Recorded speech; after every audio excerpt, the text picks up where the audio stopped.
मध्याह्न भोजन चाउल हड़प घटन प्रधान शिक्षयित्री निलंबित।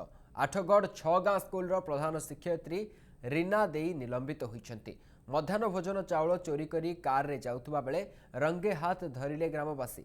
एने उच्च कर्तृपक्षों दृष्टि आकर्षण करथिले ग्रामवासी। विभागीय श्रृंखलागत कार्यानुष्ठान नहीं संपृक्त प्रधान शिक्षयित्री को निलंबन करिसेंति आठगढ़ बीओ।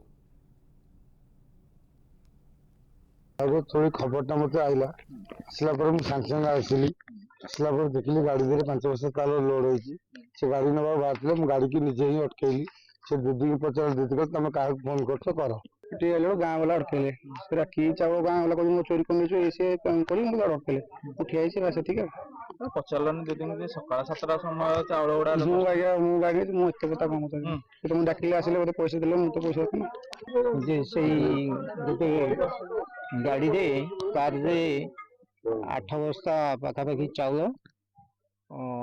रही कैंपस बाहर रोड उपर तेणु ताकू आम बर्तमान प्रधान शिक्षयित्री डाकिकी पचारिबा कहीं से गाड़ी से चाउल लोड होता कौ परिप्रेक्षी लोड होता